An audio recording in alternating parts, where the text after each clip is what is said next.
Agora vamos falar dos efeitos da pandemia. Com essa flexibilização toda da economia, os cuidados com a proteção devem ser ainda maiores. Em alguns bairros, pontualmente, o número de infectados é muito alto. E por isso, preservar você próprio, preservar a si, também é preservar o outro. A Jéssica Cruz, ela tem mais informações para nós. Vamos a ela, por favor, Jéssica. Olha, o número de casos em Sergipe já ultrapassa mesmo mais de 25 mil, em Aracaju mais de 14 mil, e as pessoas ficam realmente preocupadas. E o que a gente precisa reforçar ainda mais é essa prevenção. Por exemplo, existem alguns bairros aqui na capital que têm uma grande quantidade de casos. A exemplo do bairro Farolândia, bairro Suíça. E é por isso que a gente vai conversar aqui agora com o Matheus Todd, que é infectologista, e vai passar algumas dicas, ou reforçar essas dicas, né, Matheus? É preciso a população ficar atenta, mesmo com uma grande quantidade de casos, e a gente indo para as ruas precisando trabalhar, o reforço na prevenção ele tem que continuar. Sim, Jéssica e espectadores, a gente está diante da situação da flexibilização, mas isso não indica que as pessoas devem sair de casa. A gente está na pandemia, a gente não alcançou o pico, né? A gente tem números crescentes e quanto mais a gente aderir às medidas que a gente sabe que são eficazes, como ficar em casa, isolamento social, o uso da máscara, que é uma obrigação social hoje em dia, e a higiene das mãos, mas a gente vai rapidamente sair desse momento de crise. Agora, me diga uma coisa, por exemplo, eu citei aqui alguns bairros que estão com uma grande quantidade de casos. Exemplo do bairro Farolândia, mais de 1000 casos. A pessoa que mora num bairro como esse fica muito assustada. Eu preciso sair, como é que eu vou fazer? Tem muitos casos no meu bairro. Ela deve se preocupar também a esse ponto, até de levar um estresse, né, no bairro?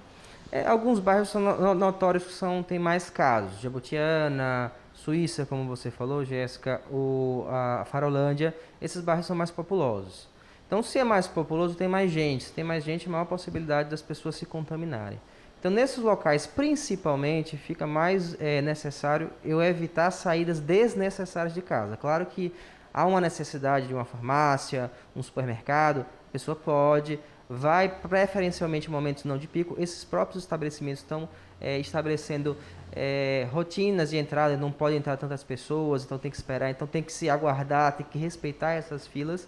Então o ideal é sair o mínimo possível de casa, se possível ficar em casa e quando sair de casa usar máscaras e usar sempre a higiene das mãos. Não há uma medida nova, na verdade a gente tem que reforçar a aplicação daquelas medidas que a gente sabe que são úteis, principalmente nesses bairros onde o número de casos é maior.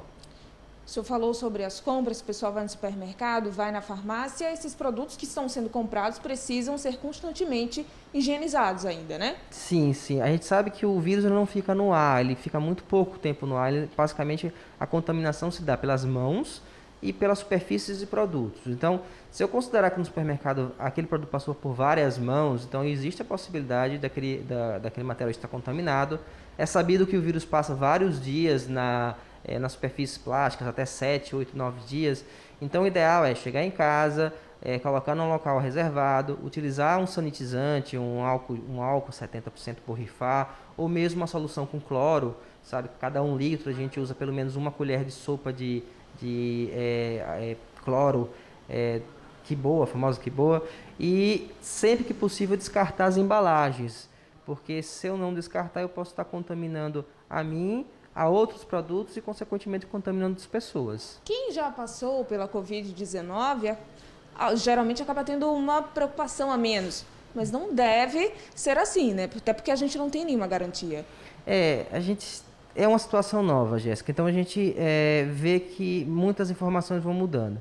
A gente sabe que existe alguma imunidade contra o vírus, mas questiona-se quanto tempo essa imunidade vai durar. 1 mês, 3 meses, 6 meses. Atualmente acredita-se que pelo menos por 3 meses a gente tem alguma imunidade. Agora, se eu me contaminei e desenvolvi imunidade, eu não posso descuidar em consideração as outras pessoas. Porque apesar de eu não conseguir mais, pelo menos temporariamente, não pegar mais o vírus e, consequentemente, não transmitir ele pelas minhas vias aéreas, se eu contaminar minhas mãos e contaminar outras pessoas podem adoecer e podem até ter formas graves ou mesmo vir a óbito. Então, não podemos ainda descuidar dessas medidas de usar máscaras, evitar aglomerações e usar bastante o álcool gel, porque eu vou estar expondo outras pessoas a risco. Matheus Toldi, muito obrigada pela sua participação e orientações. Voltamos ao estúdio. Sim, agradecendo a você, Jéssica, e também ao Dr. Matheus.